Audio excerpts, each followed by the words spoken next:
आज ये उन्हीं जो नंबर 1 के भ्रष्टाचारी हैं उनसे जाके बंद कमरे में चाय पीने जा रहे हैं, ऐसे बैठे हैं एसी में, और ये बच्चे यहाँ पे लाठियां खा रहे हैं।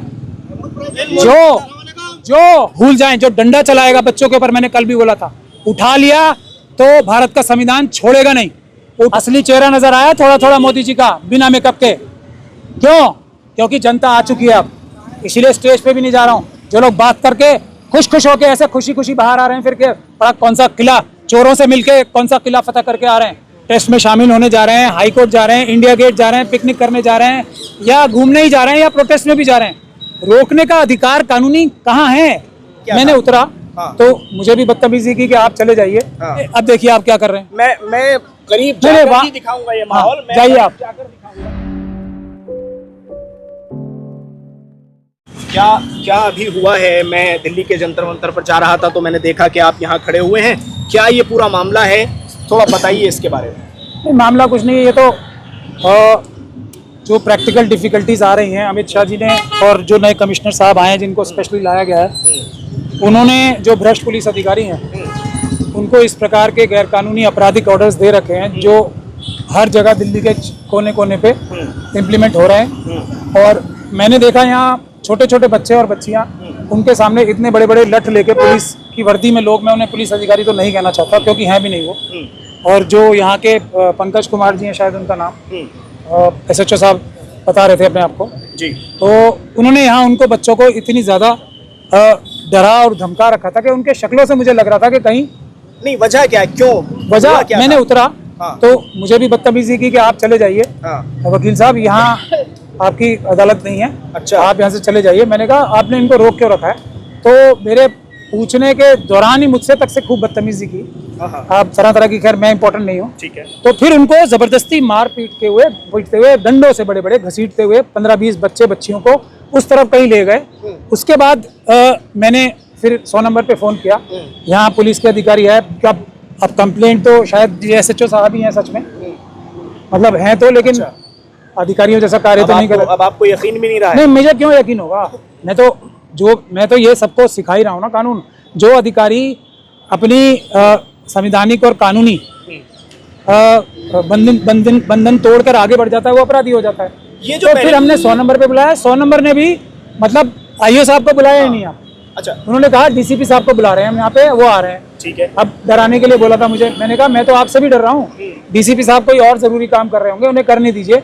कोई कांस्टेबल साहब भी अगर मुझे कानूनी आदेश देंगे तो मैं बाध्य हूँ। तो मुझे अभी तक 163A का आदेश नहीं दिखा पाए हैं वो यहाँ का। मैं अभी जब आ रहा हूँ रास्ते में तो मैंने इस तरह की बैरिकेटिंग देखी है, और वहाँ लोगों को रोककर, जो छात्र जैसे दिख रहे हैं उनको स्पेशली रोककर उनका कॉन्टेक्ट नंबर, फोन डिटेल, कहाँ रहते हो, क्या करते हो, क्यों आए हो, कहाँ तुम्हारा घर है, एड्रेस क्या है, ये सारी चीजें पूछी जा रही हैं। अगर ये रास्ता जंतर मंतर की ओर जाता है तो क्या यहाँ से निकलकर नहीं जा सकता आदमी जंतर मंतर की तरफ? क्यों ये पूरा माहौल बनाया जा रहा है? देखिए, ये माहौल इसलिए बनाया जा रहा है कि बच्चे डर जाएं। मतलब ये बहुत बड़ा अपमान है भारत के बच्चों का।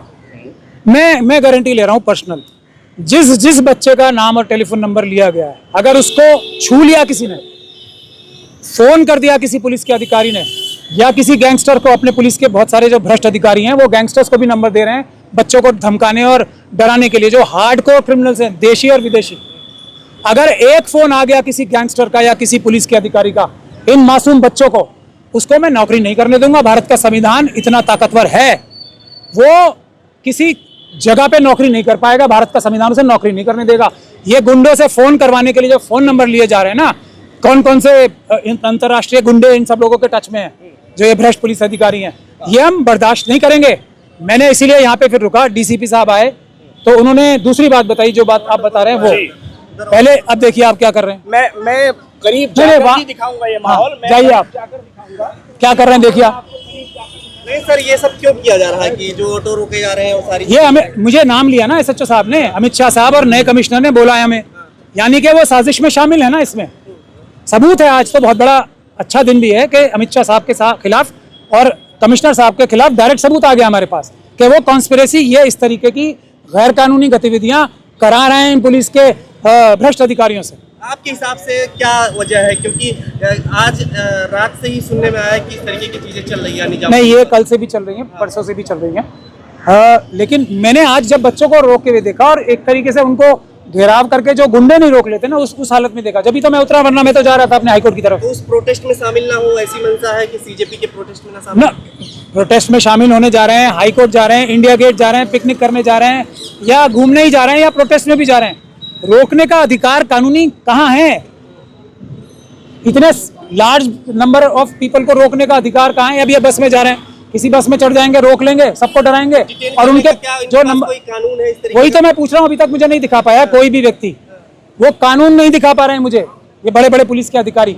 जो सुनने में आया कि 3 महीने तक हिरासत में रखने का कोई अगर किसी ने हिरासत को भूल जाओ, फोन कर दिया, सिर्फ जो फोन नंबर इकट्ठे कर रहे हैं ना ये क्रिमिनल्स को देने के लिए ताकि बच्चों को धमकाएं, उनकी फैमिलीज को धमकाएं, ये अपराध है, ये गैंगस्टरिज्म का अपराध है, या आतंकवाद का अपराध होगा, ये मैं गारंटी दे रहा हूँ। गलतफहमी मत रखिए कोई भी। सरकार बातचीत कर रही है धर्मेंद्र प्रधान के इस्तीफे को लेके, एक तरफ जो है इस तरीके की देखिए, जो लोग सरकार से बात करते हैं वो या तो नासमझ हैं, या आरएसएस द्वारा बहकाए गए हैं, या आरएसएस के एजेंट हैं। मेरा इस मामले में बिल्कुल क्लियर बात है, बात करना सरकार से मतलब बंद कमरे में, वो भी बंद कमरे में सिर्फ सेटिंग होती है, दलाली होती है, बात नहीं होती है, और सच्ची और साफ सुथरी बात तो होती नहीं है। जो बंद कमरों में बात कर रहे हैं कोई भी हो, वो बिल्कुल इस आंदोलन में रहने लायक नहीं है, ये हमारा कहना है। जो लोग इनसे बात कर रहे हैं, इन अपराधियों से, ये एप्स्टीन गैंग के मेंबर से, छोटी छोटी बच्चियों के ऊपर जो गंदी नजर रख रहे हैं, ये एप्स्टीन गैंग की हरकतों से, छोटी छोटी बच्चियों के साथ आपने देखा नहीं है क्या क्या कर रहे हैं ये एप्स्टीन गैंग के मेंबर से जो बात करेगा वो खुद एप्स्टीन मानसिकता का है। मेरा इसमें मामला सीधा है, मैं इसीलिए स्टेज पे भी नहीं जा रहा हूँ। जो लोग बात करके खुश खुश होके ऐसे खुशी खुशी बाहर आ रहे हैं, फिर के कौन सा किला चोरों से मिलके कौन सा किला फतह करके आ रहे हैं। जिस नड्डा साहब से मिलने गए थे, ये जिस नड्डा साहब से, जितेंद्र सिंह को आप जानते हैं, जितेंद्र सिंह साहब को जानते हैं, वो जो कठुआ की बच्ची थी, उसके बारे में उनका क्या परिप्रेक्ष्य है और क्या बैकग्राउंड है। और नड्डा जी को जानते हैं आप, एम्स के अंदर जो उन्होंने घपला किया था, संजीव चतुर्वेदी नाम के एक ईमानदार अफसर ने, उनके खिलाफ सीबीआई इंक्वायरी ऑर्डर की थी, तो उनकी क्या हशर कर रखा है।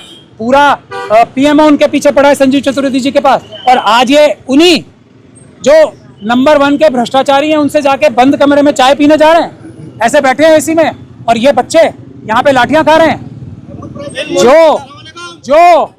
जो बात करेगा वो हम में से नहीं है, वो गद्दार है, जो बात करेगा इनसे गद्दार है। मोदी जी का बयान आता है, रात को वीडियो जारी करते हैं। मोदी जी ने पहली बार बिना मेकअप के वीडियो बनाया है, आप समझ लो, असली चेहरा नजर आया थोड़ा थोड़ा मोदी जी का बिना मेकअप के। क्यों?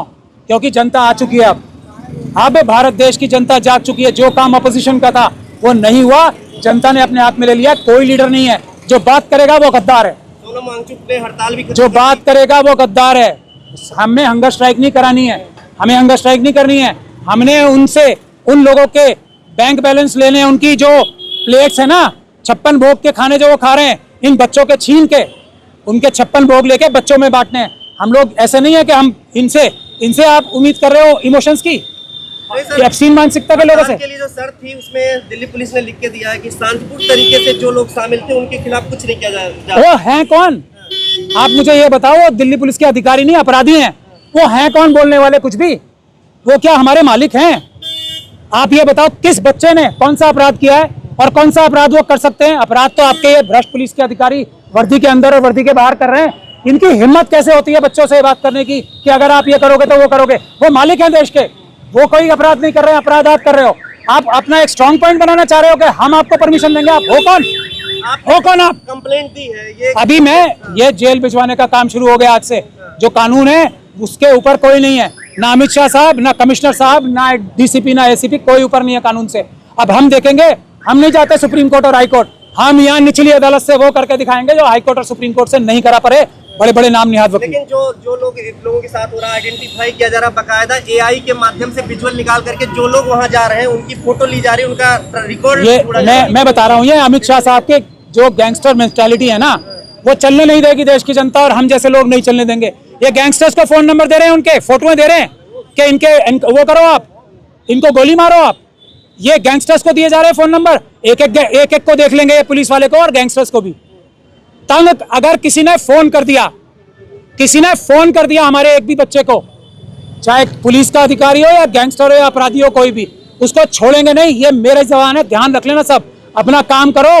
पुलिस के साथ मिलकर अगर बच्चों को धमका दिया किसी ने भी, वो वार्निंग दे रहा हूं मैं, ये सुप्रीम कोर्ट नहीं बचा पाएगी, पुलिस वाले तो बचा ही नहीं पाएंगे। 163 बीएनएसएस का जो हवाला दिया जा रहा है, मुझे आदेश दिखाओ तब मैं बात करूंगा। मैं जबानी जमा कर सक, अभी तक आदेश नहीं दिखा पाए यहाँ पे 163 का। तो दिल्ली में जो माहौल है उस हिसाब से लोग जो मैं बड़ा वकील नहीं हूँ, मैं वकील हूँ सिर्फ। ये बड़े वकीलों को नहीं पता होती ये सब बातें, जो बड़ी बड़ी बातें करते हैं इधर उधर खड़े होके। मैं बात कर रहा हूँ यहाँ खड़े होके, मुझे यहाँ 163 का आदेश दिखा दो इस जगह का। लेकिन जो लोग डिटेन हो रहे हैं या जो लोग डर रहे हैं इस वजह से कि दिल्ली ना आए, उनके लिए क्या कहना चाहेंगे? एक मैसेज हम खड़े हैं ना आज यहाँ, किस लिए रुके हैं? मेरे तो जानने वाले बच्चे नहीं थे। जहां 931 96 30 503 जहां ये अपराध होगा, अपहरण करने की कोशिश होगी, फोन नंबर लिए जाएंगे गैंगस्टर्स को देने के लिए, हमें फोन करें, हम इलाज करेंगे। दिल्ली पुलिस की छुट्टी भी रद्द कर दी गई है और जिस तरीके से मेट्रो स्टेशन बंद है, तमाम चीजें की जा रही हैं, इससे क्या लग रहा है कुछ बड़ा कर सकती है दिल्ली पुलिस कभी भी?